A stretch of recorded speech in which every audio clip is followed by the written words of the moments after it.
मित्रांनो, आज दिनांक 8 एप्रिल 2024 आणि उद्या गुढीपाडवा आहे. आजची अमावस्येची रात्र आहे. तर आपले नवनाथांपैकी सगळ्यात मोठे दादागुरु मच्छिंद्रनाथ यांची समाधी जे की मायंबा सावरगाव या ठिकाणी आहे, त्या समाधीचं आज खुलं दर्शन असतं. समाधीला आपल्याला हात लावायला आज संधी मिळते. वर्षातून एकदाच ही संधी येते. तर ती संधी गमवायची नाही आहे, म्हणून आज आपण संध्याकाळचे वाजलेत 6:15 आणि देऊळगावमधून निघालो आहोत सावरगावसाठी. साधारण 100 किलोमीटरचं अंतर आहे आणि हे समाधी दर्शन रात्री 9 नंतर चालू होते, ते सूर्योदयापर्यंत चालू असते. भरपूर गर्दी असते, भरपूर बघायला मिळणार आहे. पण सगळ्यात महत्त्वाचा विषय, कॅमेरा अलाउड आहे का नाही माहीत नाही. बघू, जे होईल ते आपल्याला कळतच राहील. तर नमस्कार मित्रांनो, कसे आहात तुम्ही? आम्ही तुमचे दोस्त काय मस्त. हा प्रशांत, हा प्रवीण आणि तुम्ही पाहतात तुमच्या आवडीचा चॅनल MX16+. चला निघूया.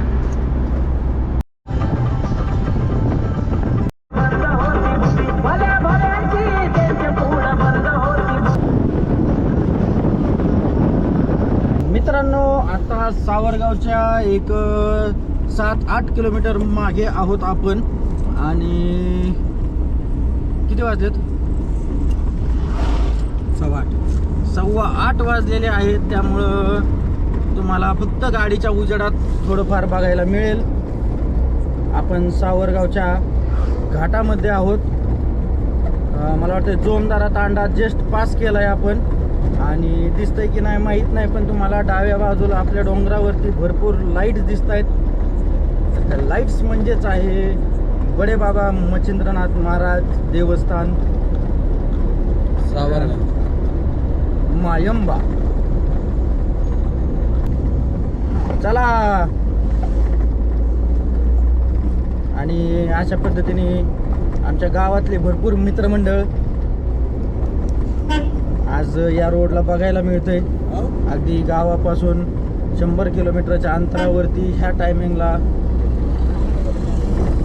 भरपूर पब्लिक आहे आमच्या गावातलं.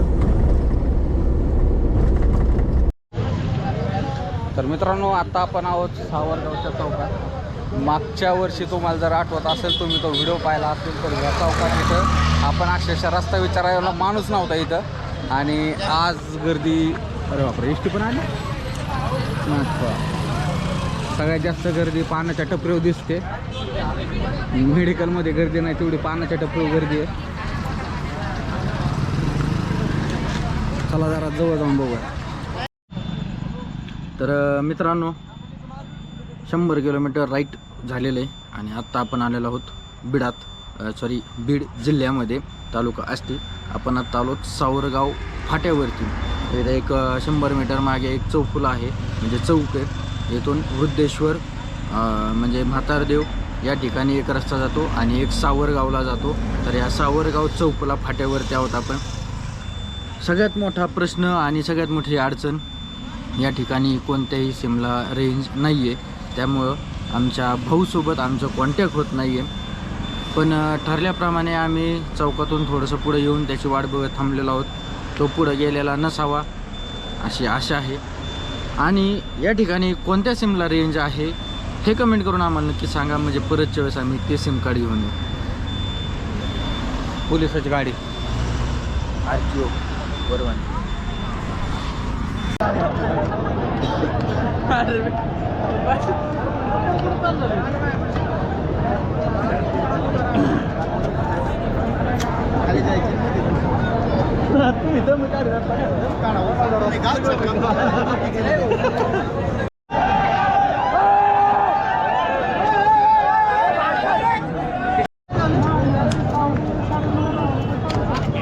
हा कोणताही कुस्तीचा आखाडा नसून हे सगळे दर्शनासाठी रांगेत उभे राहिलेले आहेत.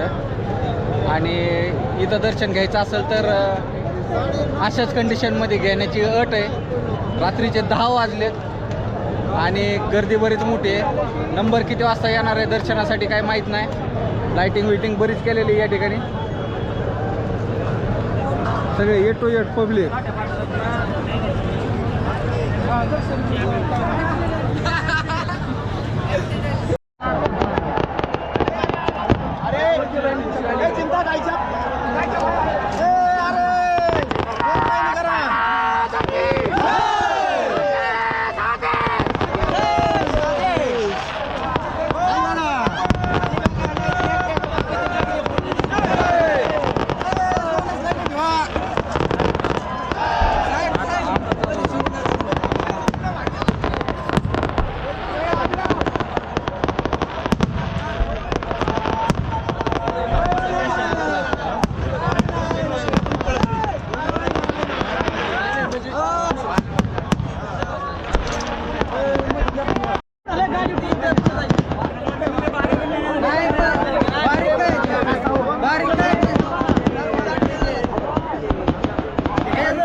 साहेब लोक सेवा करतात ना आपली.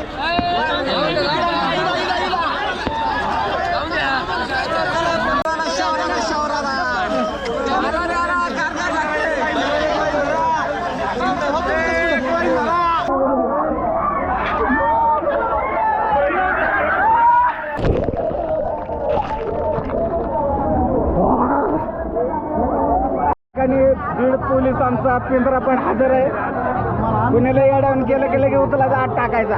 महाराष्ट्र पोलीस, जय हिंद, जय महाराष्ट्र. अशा प्रकारे रांग फिरत फिरत जंगलात कधी आली कळलंच नाही. लय दाट जंगल दिसतंय पुढं. ओय हलत आहे कस काय? ओय हलू नको. ओय यार मोडन.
चला काहीतरी दुर्घटना घडेल, इथं गर्दी करू नका.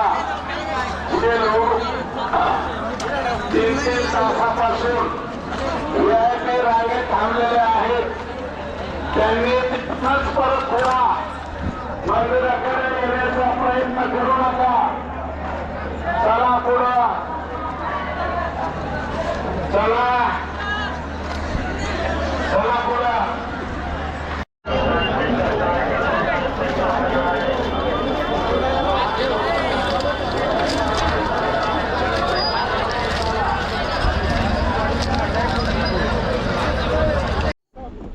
मित्रांनो, मित्रांनो, पहाटेचे 3:45 वाजलेले आहेत. आपण गाडी काढली पार्किंगमधून आणि आपण आपल्या रस्त्याला निघायच्या मार्गावरती आहोत. परंतु समोर तुम्हाला जे दिसते ते बारीक बारीक लाईट्सचे डॉट, ते म्हणजे मोठ्या 4 व्हीलर आहेत जे की आपल्या पुढे आहेत आणि अशा पद्धतीने झालेला आहे ट्रॅफिक जॅम. तर आता बघूयात आपल्याला किती वेळ लागतो इथून बाहेर निघायला. भरपूर पुढे ट्रॅफिक आहे आणि जवळपास तेवढंच मागच्याही बाजूला आहे. बघू किती वेळ लागतो आपल्याला इथून बाहेर पडायला ते. तर मित्रांनो, व्हिडिओ एवढाच होता. व्हिडिओमधून यासाठी संपतोय कारण की 2024 या साली बडे बाबा मच्छिंद्रनाथ महाराज देवस्थान या ठिकाणचं समाधी दर्शन रात्री 2 वाजताच बंद झालं. विषय असा झाला की पोलिसांचा पब्लिकवरचा ताबा सुटला आणि लोक अचानक लाईन तोडून, बॅरिकेड्स वगैरे तोडून सरळ धाव घेत होते मंदिराच्या दिशेने. मंदिराकडे अचानक लोकांचा एवढा मोठा लोंढा आल्यामुळे मंदिर प्रशासनाला मंदिर बंद करावे लागले की त्या ठिकाणी थोडासा अनुचित प्रकार घडूही शकत होता, चेंगराचेंगरी होऊ शकत होती, काहीही होऊ शकत होतं. त्यामुळे मंदिर प्रशासनाने मंदिर बंद केलं. त्या दिवशी 2 नंतर मंदिर बंद झाल्यानंतर समाधी दर्शन पूर्ण बंद झालं. बऱ्याच जणांचा जो स्वप्न होतं, इच्छा होती समाधी दर्शनाची, ती पूर्ण होऊ शकली नाही. असो, आमचंही दर्शन झालं नाही. त्यामुळे व्हिडिओ आम्ही शेवट तिथेच थांबवला आणि परतीच्या मार्गाला लागलो. 2 वाजता बंद झाल्यानंतर 4 वाजेपर्यंत आम्ही मंदिर परिसरात फिरत होतो, परंतु पोलिसांनी फक्त हाकलून लावायचं काम केलं कारण की दर्शन चालू झालं नाही. असो, हरकत नाही, पुढच्या वर्षी पुन्हा एकदा प्रयत्न करू, पण पुढच्या वर्षी असं काही घडणार नाही याची मला खात्री आहे. तर आपला व्हिडिओ हा इथंच संपतोय असं मी जाहीर करतो. तर तुम्हाला आमचा व्हिडिओ कसा वाटला ते आम्हाला नक्की सांगा. व्हिडिओला लाईक करा, शेअर करा आणि कमेंट देखील करा. कोणाकोणाचं दर्शन नाही झालं त्यांनी नक्की कमेंट करा. आणि हा व्हिडिओ इथंच संपला असं मी जाहीर करतो. धन्यवाद.